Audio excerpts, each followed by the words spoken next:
नमस्कार दोस्तों, स्वागत है आपका अपने चैनल मिस्टर एसबी क्लासेज पर। दोस्तों, आज की इस वीडियो में हम कौशल रोजगार निगम से संबंधित जो मैंने वीडियो बनाई थी 2 तारीख को यानी कि 2 नवंबर को, उस वीडियो पर बहुत सारे साथियों ने काफ़ी सारे कमेंट किए, बहुत सारे सवाल पूछे हैं। उन्हीं सारे सवालों का जवाब मैं देने की कोशिश करूँगा, क्योंकि इस न्यूज़ को हम बिल्कुल स्टार्टिंग से फॉलो करते हैं। अलग अलग सोर्सेज से जहाँ से भी इंफॉर्मेशन कलेक्ट हो पाती है, इंफॉर्मेशन कलेक्ट करते हैं। अब तक जितनी भी इंफॉर्मेशन सूचनाएं हमें मिली हैं, उसके आधार पर इन सभी सवालों के जवाब देने की मैं कोशिश आप लोगों को करूँगा। ठीक है, और आप लोगों को वीडियो भी सुझाऊंगा कि कहाँ पर आपको इसकी जो है जानकारी मिलेगी आपके सवाल की और ज़्यादा। ठीक है, तो सबसे पहला जो सवाल हम लेते हैं। आगे बढ़ने से पहले रिक्वेस्ट है, चैनल पर पहली बार आए हैं तो चैनल को जरूर सब्सक्राइब कर लीजिए। ठीक है, देखिए, हरिराम जी कहते हैं कि सर पुराने कर्मचारियों का क्या होगा। तो दोस्तों, जो न्यूज़ आई थी अब तक के निकल कर, उसमें ये बोला गया था कि जितने भी कर्मचारी अभी काम कर रहे हैं उनको किसी को हटाया नहीं जाएगा और उनको ऐसे के ऐसे जो कौशल रोजगार निगम बनाया है उसको ट्रांसफ़र कर दिया जाएगा, यानी कि उसके अंदर भेज दिया जाएगा, समाहित कर दिया जाएगा। अब तक की तो ये खबर है, अभी तक किसी ने कोई भी न्यूज़ नहीं बोली है कि उनको हटाया जाएगा। ठीक है, तो आपके सवाल का जवाब ये है और मेरे ख्याल से मैंने इनको रिप्लाई भी दे दिया था। इसके बाद है, ये काफ़ी पेचीदा सवाल है। यहाँ पर देखिए, सर मैं राजस्थान स्टेट का हूँ, लगा हुआ हूँ और डीईओ की पोस्ट पर पिछले 6 मंथ से, यानी कि डाटा एंट्री ऑपरेटर हैं ये, 6 मंथ से काम कर रहा हूँ, तो मेरा क्या होगा। देखिए दोस्तों, मैं आप लोगों को बता दूं कि जो कौशल रोजगार निगम के तहत रजिस्ट्रेशन होंगे उसमें फैमिली आईडी सबसे अहम होगा।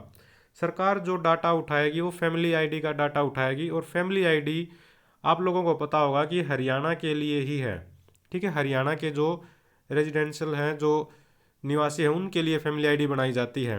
ठीक है, अब आगे इसके बारे में और कोई अगर डिसीजन लेकर आती है सरकार, कोई निर्णय देती है कि अदर स्टेट के कैंडिडेट का क्या होगा, तो उसके बारे में भी हम आपको आगे अपडेट ही देंगे। बाकी आप इसी से समझ जाइए कि फैमिली आईडी के डाटा के अनुसार कौन कितना गरीब है, कौन कितना अमीर है, उसी के हिसाब से नंबर मिलेंगे, किसके घर में जॉब है, किसके घर में नहीं है।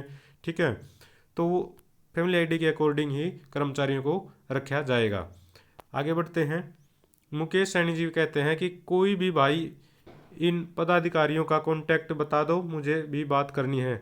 यानी कि मैंने कई बार वीडियो बनाता हूँ जब मैं भाई कहीं पर प्रदर्शन करने की बात कर रहे हैं, या कोई पदाधिकारी अपनी कोई स्टेटमेंट दे रहा है, तो साथियों आप जिसको भी संपर्क करना है, या फिर जैसे मुकेश को भाई को संपर्क करना है, तो आप वहाँ पर भाग लीजिए। आपके आसपास अगर किसी डिस्ट्रिक्ट में कहीं पर धरना है, जैसे अब 12 तारीख को बोल रखा है भाई, 12 नवंबर को डिस्ट्रिक्ट जो डीसी ऑफिस होते हैं डिस्ट्रिक्ट के अंदर, वहाँ पर जो है अल्लाह बोल प्रदर्शन करेंगे कर्मचारी, तो वहाँ पर आप मिलिए उनसे, कोई बड़ी बात नहीं है। इस तरह से कॉन्टैक्ट नंबर शायद ही किसी के पास होगा। ठीक है, अगर किसी के पास हो तो कमेंट करके भाई को दे भी देना। इसके बाद आता एज में रिजर्वेशन मिलेगा क्या। अब तक की खबर के अनुसार जितनी भी भर्ती की जाएंगी कौशल रोजगार निगम के तहत, इनमें जो गवर्नमेंट रूल के अकॉर्डिंग रिजर्वेशन होता है वो सभी मिलेगा। ठीक है, वो चाहे एज से रिलेटेड है या फिर एजुकेशन से रिलेटेड है, सब तरह का रिजर्वेशन इसमें लागू होगा। पदों के रिगार्डिंग अगर कोई रिजर्वेशन है भाई, कितनी पोस्ट रिजर्व है, कितनी जनरल है, कितनी ऐसी बीसी है, वो सारी की सारी इसमें मतलब लागू होगा। ठीक है, इसके बाद आते हैं, माया देवी जी कहते हैं कि कोविड में तो सभी को मिलना चाहिए। ठीक है, और ये तो बाकी कर्मचारियों के साथ अन्याय है। बिल्कुल है। यहाँ पर जो ये कमेंट आया था, ये था 7वें वेतन का जो वेतनमान मिलना था 7वें वेतन आयोग का, उसके रिगार्डिंग ये कमेंट आया था, तो बिल्कुल मिलना चाहिए। बुरे समय में सभी ने साथ दिया था सरकार का, और सभी कर्मचारियों ने तन मन धन से सहायता भी की थी। और जैसे दान वगैरह जो देना होता है पीएम केयर फंड में, वो भी बहुत सारे कर्मचारियों ने दिया था। तो जब फ़ायदा देने की बात आती है तो सरकार को सबको फ़ायदा देना चाहिए, सभी कर्मचारियों को। ठीक है, आगे बढ़ते हैं। सर हमें जिस पोस्ट पे निगम में रखा है उसकी सैलरी नहीं मिल रही है, और हम कौशल रोजगार निगम के अंडर आएंगे तो हमारी क्वालिफिकेशन के बेस पे पोस्ट मिलेगी क्या। देखिए, मैं आपको बता दूं, सबसे पहले तो रही सैलरी की बात, इन्हीं सारी परेशानियों को देखते हुए सरकार ने ये फैसला लिया है। क्योंकि ठेकेदार क्या करते हैं, पूरी सैलरी नहीं देते, फिर समय पर नहीं देते। ठीक है, ये जो परेशानियां हैं, 6 6 महीने की सैलरी जब हो जाते इकट्ठा तब जाकर 1 या 2 महीने की देते हैं। इस तरह की जो परेशानियाँ चल रही हैं, ये जो लगातार शिकायतें मिल रही हैं, इन्हीं के कारण इस निगम को बनाया गया है। रही दूसरी बात आपकी क्वालिफिकेशन के अकॉर्डिंग, देखिए अब तक जो बात कही गई है उसमें आपकी क्वालिफिकेशन और साथ में आपका एक्सपीरियंस भी काउंट होगा। आप किस चीज़ में वरीयता रखते हो, आप पहले से काम कर रहे हो तो जो कर्मचारी पहले से काम कर रहे हैं उनका एक्सपीरियंस भी काउंट होगा, सबसे मेन बात है। ठीक है, इसके बाद आगे बढ़ते हैं। और कई सारे कमेंट आए थे। हाँ, हमें कैसे पता चलेगा कि कौशल विभाग में एडजस्ट कर दिया है या नहीं बोर्ड निगम वालों को? तो दोस्तों कुलदीप सिसोदिया जी ने कमेंट किया है। देखिए जब आप के जो डॉक्यूमेंट हैं भेजे जा रहे हैं, ठीक है, सभी डिपार्टमेंट को जो है लेटर जारी किया गया था कि 28 तारीख के बाद कोई नई भर्ती नहीं करेगा, कोई भी कॉन्ट्रैक्ट बेस पर पर्सनल लेवल पर कोई अधिकारी डिपार्टमेंट में। ठीक है, तो अब तक डिपार्टमेंट जो कौशल रोजगार निगम है उन्होंने मांग लिया था सूचनाएं डिपार्टमेंट से कि भाई आपके यहाँ पर कितने कर्मचारी किस रूप में काम कर रहे हैं। ठीक है, तो उनकी जो डाटा वो भेजने के लिए बोला गया था और कई जगह पर काम चल भी रहा है। ठीक है, और सबसे ज़्यादा ज़रूरी आपके लिए फ़िलहाल तो ये है, एक जो मेन बात पर ध्यान देना है, आपकी जानकारी, आपका डाटा, आपकी पोस्ट की जानकारी आगे भेजी जा रही है या नहीं भेजी जा रही है। इस समय जो सबसे ज़्यादा ध्यान देने वाली बात किसी भी कर्मचारी को यही है। अगर आपकी पोस्ट की जानकारी ही आगे नहीं भेजी गई, वहाँ पर आपका रिकॉर्ड ही नहीं भेजा जाएगा, देन वहाँ पर कोई भी काउंटिंग आपकी नहीं होगी और हो सकता है भविष्य में आपको सर्विस से बाहर कर दिया जाए। ठीक है, और आपको कैसे पता चलेगा? देखिए जैसे ही आप इसके अंडर में आएंगे, निगम के अंडर में आएंगे, तो दोस्तों आपकी कागज़ कार्रवाई भी एक्स्ट्रा होगी। ठीक है, आपको सैलरी में भी डिफरेंस मिलेगा।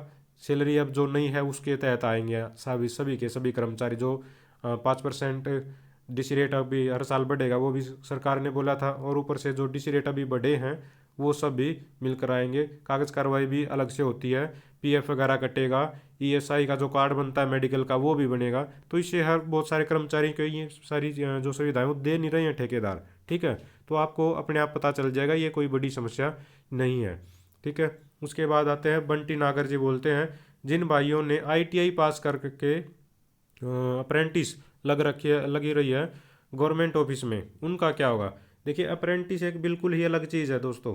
ठीक है, अगर आप कहीं पर किसी पोस्ट पर वैसे काम कर रहे हो आउटसोर्सिंग के तहत, ठेका कर्मचारी के तहत, वो चीज़ बिल्कुल अलग है और अप्रेंटिस अलग है। अप्रेंटिस एक निश्चित समय के लिए होती है।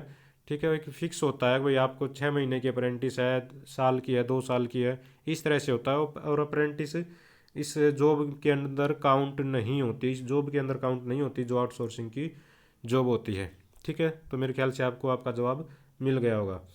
फिर आते हैं डीटीएच स्कूल नाइट वॉचमैन को कितने पैसे मिलेंगे भाई साहब? सबसे पहले तो आप ये देखिए, जो डीटीएच स्कूलों के अंदर डीटीएच रूम होता है जो उसमें स्मार्ट एजुकेशन के लिए, सबसे पहले तो आपको ये देखना है क्या वास्तव में आपकी ये पोस्ट स्कूल में मतलब है, अलॉट है भाई, पोस्ट है। बहुत सारी जगह पर ये भी कन्फ्यूजन है बहुत सारे लोगों को कि पॉलिसी जो आउटसोर्सिंग पॉलिसी 1 और 2 है इसमें डिफरेंस नहीं पता है। ठीक है, इस पर मैंने वीडियो में बात भी की थी एक बार। जैसे पॉलिसी नंबर 1 है, उसमें क्या करते हैं कि जब डिपार्टमेंट में काम का बोझ ज़्यादा होता है तो किसी कर्मचारी को रख लिया जाता है, वहाँ पर पोस्ट नहीं होती उसकी, उसको सिर्फ काम का लोड होने की वजह से रख लिया जाता है। तो वहाँ पर उसकी कोई भी काउंटिंग नहीं होती है एक तरह से देखा जाए तो। वो सिर्फ जब तक रहेगा जब तक काम का बोझ है, जब तक डिपार्टमेंट ये लिखकर भेजता है कि हाँ हमें ज़रूरत है एक कर्मचारी की।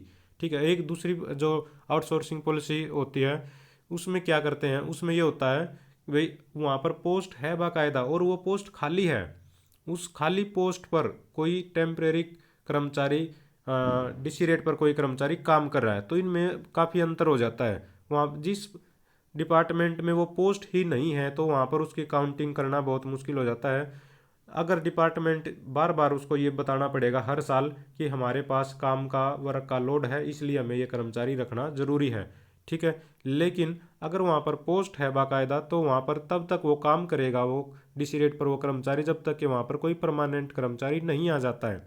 ठीक है, तो ये चीज़ आपको समझना पड़ेगा। तो सबसे पहले अगर आपकी पोस्ट है वहाँ पर, ठीक है, डिपार्टमेंट में पोस्ट है भाई DTH नाइट वॉचमैन की, और तो फिर आपको वहाँ पर ले लिया जाएगा निगम के अंडर में। इसके बाद आगे बढ़ते हैं। सर जो सैंक्शन सिक्योरिटी गार्ड है फेड कि कुलदीप सिसोदिया जी ने पूछा है 1 साल या 2 साल से लगे हुए हैं, उनकी भी कौशल निगम के अंडर आएंगे या नहीं। तो ये भी आपका बिल्कुल वही पीछे वाला सेम जवाब रहेगा मेरा। सबसे पहले आप ये देखिए आपकी वहाँ पर पोस्ट है या नहीं है।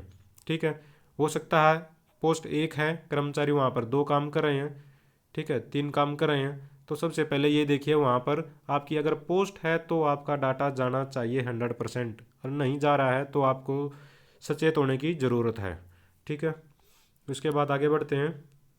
सर हमें पहले से इरिगेशन में डिपार्टमेंट में है, आउटसोर्सिंग पर हमारे लिए होगा, हमारी नौकरी को रोजगार निगम में लाया जाएगा।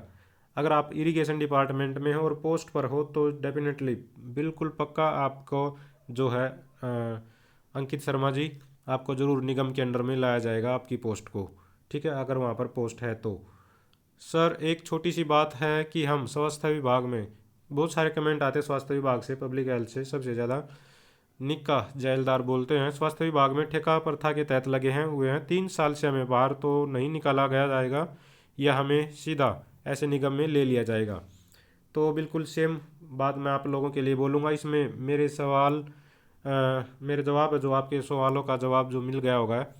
अगर आपकी पोस्ट है और डिपार्टमेंट को ज़रूरत है तो आपका डाटा भेजा जाएगा, इसमें कोई शक नहीं है। और फिर से आपको बोल रहा हूँ कि आप इस चीज़ के लिए सचेत हो जाइए। अभी डिपार्टमेंटों को बोला गया है कि डाटा भेजने के, और बहुत सारी जगह पर भेजा भी गया है।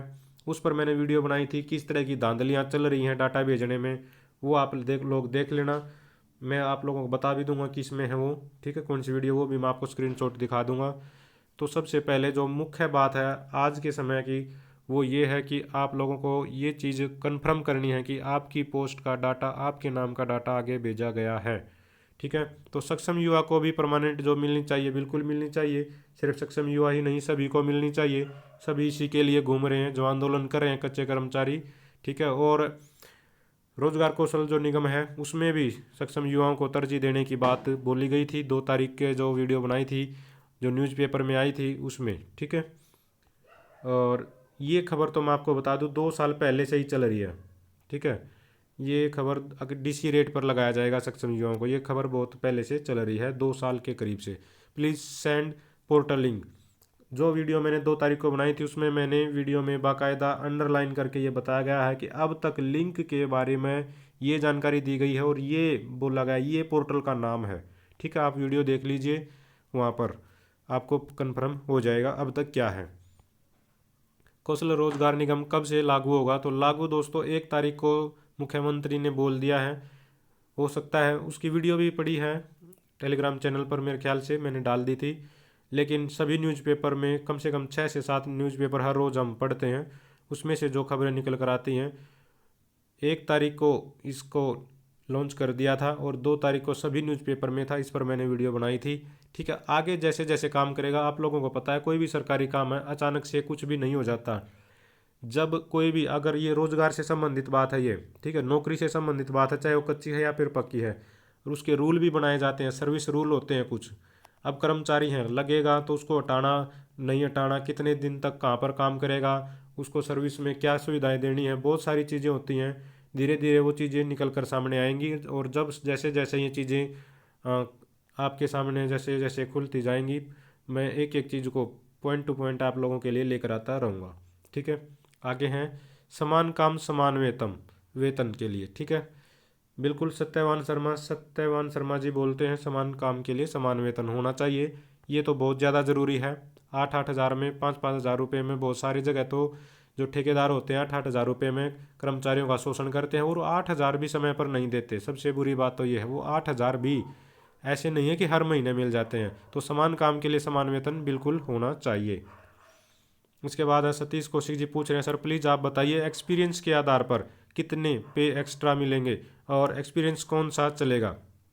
एक्सपीरियंस आपके डिपार्टमेंट का चलेगा। अगर आप कहीं पर काम कर रहे हो तो सरकार बिल्कुल काउंट करती है, परमानेंट नौकरियों में भी काउंट करती है एक्सपीरियंस को, ऐसी बात नहीं है। तो आपके डिपार्टमेंट अगर आप कहीं पर आउटसोर्सिंग के तहत काम कर रहे हो तो आपका एक्सपीरियंस ज़रूर काउंट होगा, ठीक है। और किस पर कितने नंबर मिलेंगे उसमें एक्सपीरियंस फ़िलहाल के लिए नहीं था, लेकिन एक बार न्यूज़ आई थी जो पेपर में, वहाँ पर एक्सपीरियंस का जिक्र था, वे एक्सपीरियंस बेस पर नंबर मिलेंगे, ठीक है। तो एक्सपीरियंस बेस पर भी आप लोगों को वरीयता दी जाएगी, ऐसी बात नहीं है, क्योंकि बहुत सारे कर्मचारी ऐसे काम कर रहे हैं जिनके पास उस पोस्ट की क्वालिफिकेशन नहीं है, लेकिन 4 साल 5 साल का एक्सपीरियंस है, ठीक है। और रही दूसरी बात, ये बात भी सामने निकल कर आई थी, माफ़ कीजिए काफ़ी लंबी वीडियो हो गई है, और ये बात सामने निकल कर आई थी कि जिस तरह से अगर कोई कंप्यूटर की पोस्ट है तो उसके लिए अगर कर्मचारी कोई काम कर रहा है वहाँ पर, तो उसके लिए उस कर्मचारी को 6 महीने की ट्रेनिंग देगा हार्ट्रॉन, ठीक है। और उसके बाद वो उस पोस्ट पर लगातार काम कर सकता है। इसके बाद है पब्लिक हेल्थ। बलजीत जी बताते हैं, पब्लिक हेल्थ डिपार्टमेंट में कच्चे कर्मचारी ठेकेदार थ्रू लगे हैं। नांगल चौधरी विधानसभा में जो कच्चे कर्मचारी लगे हैं, न तो उनको ठेकेदारी से हटाया है और न सैलरी टाइम पर मिलती है, न डॉक्यूमेंट लिए हैं अधिकारियों ने, उनके चाहने वालों के डॉक्यूमेंट ले लिए हैं, लेकिन कुछ लोग हैं जिनको काम भी ज़्यादा करवाते हैं और उनके डॉक्यूमेंट भी नहीं है। ये परेशानी तो दोस्तों हर कर्मचारी के साथ है, लगभग हर डिपार्टमेंट में है जो भी ठेकेदार के अंडर में है, अपनी मनमर्जी करते हैं ठेकेदार। अब मैं आप लोगों को एक घटना बताता हूँ कहाँ पर किस तरह से हुआ ठेकेदारों के साथ। गवर्नमेंट आईटीआई हैं जितनी भी, वहाँ पर काफ़ी सारे कर्मचारी हैं ग्रुप डी के, चाहे वो माली है या फिर कोई दूसरा स्वीपर है, पीएन है, उनके साथ इस तरह की समस्याएं चल रही थी। उन्होंने अपने सीनियर से चंडीगढ़ पंचकुला जाकर अपने हेड ऑफिस में वहाँ पर मंत्रियों से मिले और अपनी समस्याएं रखी। मैं आपको बताऊं, मैंने खुद से ये चीज़ें देखी हुई हैं, बात की मैंने बाकायदा वहाँ पर क्या कुछ प्रोसेसर आया और क्या रिजल्ट सामने आया, उसका न्यूज़पेपर में भी आया था फिर बाद में, कि उन ठेकेदारों के खिलाफ भी कार्रवाई की गई, कर्मचारियों के जिन्होंने पीएफ वगैरह नहीं काटे थे, ठीक है। ये गवर्नमेंट का रूल है कि अगर कोई भी कर्मचारी कहीं पर काम करे तो पीएफ उनका कटेगा, और ईएसआई की जो सुविधा होती है मेडिकल की, वो सुविधा दी जाएगी। वो सारी चीज़ें जिन जिन कर्मचारियों जिन जिन ठेकेदारों ने नहीं की थी, और अगर कर्मचारियों ने वहाँ पर जाकर अपनी डिमांड रखी है, ठीक है, तो उनकी डिमांड को माना गया और उनका पीएफ भी कटता आज के समय में, ठीक है। और उनकी जो सुविधाएं मिलनी होती है वो सारी चीज़ें लागू की गई हैं, ठीक है। बहुत सारे ऐसे भी आते हैं कि भाई हमारी नहीं सुनी, हम भी गए थे, लेकिन मैं आप लोगों को बता दूं कि देखिए, प्राइवेट सेक्टर में कहीं भी काम कर लीजिए, चाहे आप गवर्नमेंट के थ्रू कर लीजिए या फिर जैसे गवर्नमेंट डिपार्टमेंट में कर लीजिए या फिर प्योर प्राइवेट में कर लीजिए, इतना तो संघर्ष आपको करना ही होगा नौकरी के लिए, हमेशा पूरी ज़िंदगी के लिए करना होगा दोस्तों। जब भी आपको परेशानी आती है तो सीनियर से, वहाँ पर काम नहीं चलता तो उससे सीनियर से अपनी डिमांड अपनी परेशानी ज़रूर शेयर कर कीजिए, कोई ना कोई समाधान कहीं ना कहीं से होता है, और कहाँ कहाँ से समाधान हो सकता है वो भी मैं आप लोगों को अभी बताने की कोशिश करूँगा इसी वीडियो में, ठीक है। आगे बढ़ते हैं। सर, जब तक ये डेट नहीं आती तो क्या तब तक निगम को कोऑपरेटिव या सरकारी डिपार्टमेंट में कॉन्ट्रैक्ट जॉब नहीं मिलेगी, जैसे ठेकेदारी में गार्ड, गनमैन, स्वीपर अभी लग सकते हैं क्या? शक्ति सिंह पूछ रहे हैं। तो शक्ति सिंह जी, मैंने बीच में ही जिक्र कर दिया था इस बात का कि सरकार ने तो सभी को लेटर जारी कर रखा है कि अभी नए कर्मचारी कोई भी अपने थ्रू नहीं लगाने हैं, सबको निगम के थ्रू लगाना है, ठीक है। फिर भी मैं ये अपनी तरफ से कहूँगा कि रिस्क न लें, क्योंकि बहुत सारे ठेकेदारों को पता है कि उनके ठेके ख़त्म होने जा रहे हैं, किसी के 6 महीने हैं तो किसी के हो सकता है भाई 8 महीने 10 महीने बचे हों, तो उनके अंडर में इस तरह से न फंस जाएं कि वो अच्छे खासे आपसे रुपए ले लें और फिर बाद में आपको परेशानी आए नौकरी की, ठीक है। तो थोड़ा सा इंतज़ार करें। अब ये जब निगम काम कर रहा है तो वहाँ पर आप रजिस्ट्रेशन करवाना, जैसे ही रजिस्ट्रेशन स्टार्ट होंगे, ठीक है, आप लोगों के लिए मेरे ख्याल से ज़्यादा बेस्ट रहेगा। हो सकता है ज़्यादा डिमांड करके फिर कम दिनों के अंदर आपको वापस निकाल दिया जाए, ऐसे रिस्क लेने के लिए मैं आपको बिल्कुल भी नहीं बोलूँगा। सबको पता है इससे संबंधित कार्यवाही चली हुई है, ये जल्दी ही सामने आएंगी इसकी आगे की प्रोसेस। तो फिर आते हैं रोहित दहिया जी, बोलते हैं सर मैं already public health engineering department में हूँ कॉन्ट्रैक्ट बेस पर, तो क्या हमें भी अब डीसी रेट मिलेगा? पब्लिक हेल्थ डिपार्टमेंट में, ठीक है, गवर्नमेंट डिपार्टमेंट के साथ जुड़े हो, आपकी पोस्ट है वहाँ पर, तो बिल्कुल आपको डीसी रेट मिलेगा। आप अपनी पोस्ट को अपनी जो है ध्यान रखिए, वहाँ पर भी आपका जो डाटा वो भी आगे भेजा जा रहा है, नहीं भेजा जा रहा है, ठीक है। इसके बाद आते हैं भाई जय शर्मा जी बताते हैं कि 8,000 रुपये मिले हैं पब्लिक हेल्थ डिपार्टमेंट में आउटसोर्सिंग कर्मचारी को। यही शोषण सिर्फ पब्लिक हेल्थ में नहीं है, बहुत जगह पर है मेरे भाई। इसका कोई सोल्यूशन अब तक सरकार के पास नहीं था। इन सारी समस्याओं के समाधान के लिए ही कौशल रोजगार निगम को बनाया जा रहा है। उम्मीद करते हैं ये अच्छे से लागू कर पाएगी सरकार। बाकी सरकार वही, सरकारी तो सरकारी डिपार्टमेंट होते हैं, और फिर भी कहीं ना कहीं एक नज़र में तो यही होता है कि भाई इस निगम के अंदर कच्चे कर्मचारी हैं, इन पर कितना ध्यान दिया जाता है आने वाले समय ही बताएगा। इनकी सैलरी समय पर आती है नहीं आती है, लेकिन अब तो बिल्कुल नहीं आती, इतना पक्का है। ठीक है, आगे कौशल रोजगार निगम हरियाणा उसकी सेवाएं जारी रखेगा जो कम पड़ा है, और जैसे कि 8वीं पास वर्क चार्ज का पद है। देखिए फिलहाल के लिए तो यही बोला गया है कि किसी को नहीं हटाया जाएगा और ऐसे के ऐसे सम्मानित कर लिया जाएगा। अगर कहीं पर किसी की क्वालिफिकेशन की ज़रूरत है, ठीक है, तो सबसे पहले उसका, अगर कर्मचारी पहले से काम कर रहा है तो उसका एक्सपीरियंस काउंट होगा, और नया कर्मचारी है तो उसकी क्वालिफिकेशन काउंट होगी, अब तक की जो जानकारी है। इसके बाद है भाई जो हाउसकीपिंग का काम करता है, कली दामा दामा जी बोलते हैं, करता है नगर निगम में, और वो भी इस योजना में जाएगा क्या? अगर आपकी पोस्ट है वहाँ पर तो निगम के कर्मचारियों को बिल्कुल लिया जाएगा, कोई भी परेशानी नहीं आएगी। ठीक है, निगम के कर्मचारी भी इसके अंडर में आएंगे बाकायदा, बिल्कुल से एक शर्त है सिर्फ कि आपकी पोस्ट वहाँ पर होनी चाहिए। इसके बाद है जो मैं अभी अभी बिल्कुल अभी अभी मैंने आपकी एक बात दोहराई कि अनुबंध से बाहर होंगे अस्वीकृत पदों पर लगे कर्मचारी। इस ये वीडियो मैंने 3 सप्ताह पहले बनाई थी, आप देख सकते हो। इसमें आउटसोर्सिंग पॉलिसी 1 और आउटसोर्सिंग पॉलिसी 2 के अंतर को बताया गया है भी किस तरह से क्या अंतर है, कौन सा कर्मचारी किस तरह से काम कर रहा है। आप इस वीडियो को देख लीजिए कि वहाँ पर आपकी पोस्ट है या फिर नहीं है, आप आउटसोर्सिंग पॉलिसी 1 में लगे हुए हैं या फिर 2 में लगे हुए हैं, आपको क्लियर हो जाएगा। उसके बाद आते हैं अब आउटसोर्सिंग नौकरियों में भी मिलेगा आरक्षण।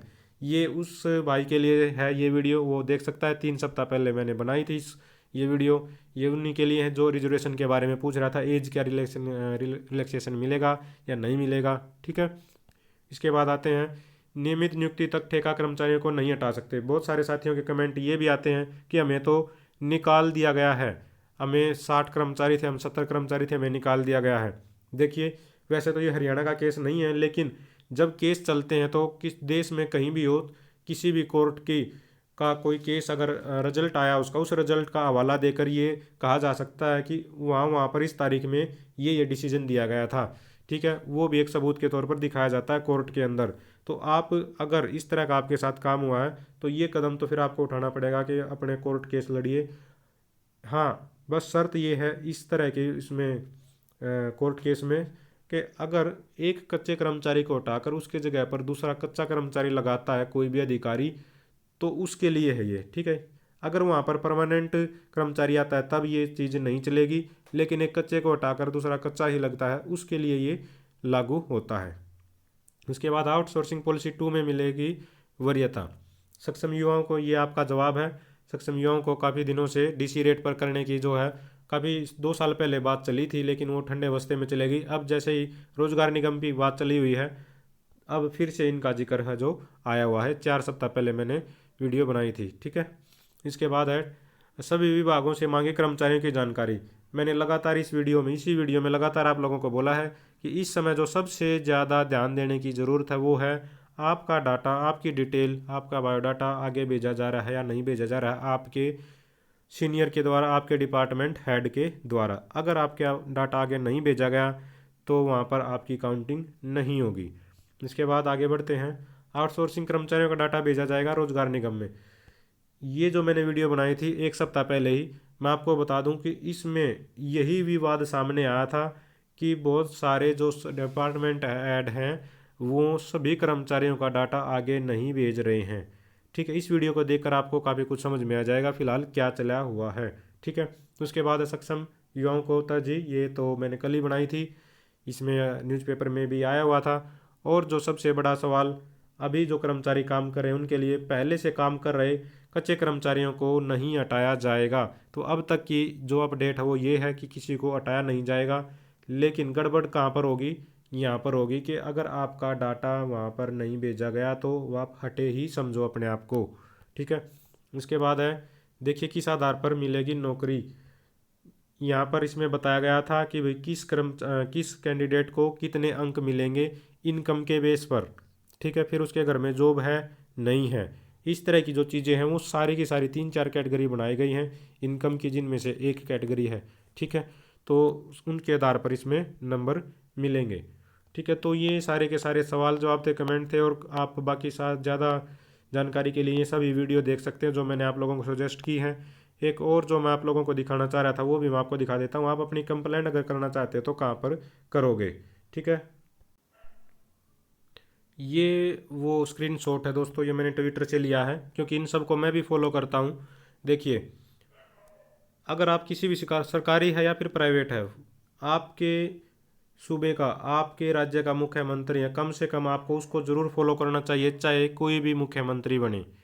क्या चल रहा है सरकार में, क्या योजनाएं हैं, क्या कदम उठा रही है सरकार, क्या निर्णय लिए जा रहे हैं कैबिनेट में, सारे के सारी चीज़ें यहाँ पर आपको मिल जाएंगे। सारे के सारे ट्वीट आपको बिल्कुल एक एक घंटे 15-15 मिनट के अंदर कोई नई चीज़ आती है तो तुरंत आपको जानकारी मिल जाएगी। आपकी कोई समस्या है वो आप CMO ट्विटर हैंडल पर ट्वीट कर सकते हो।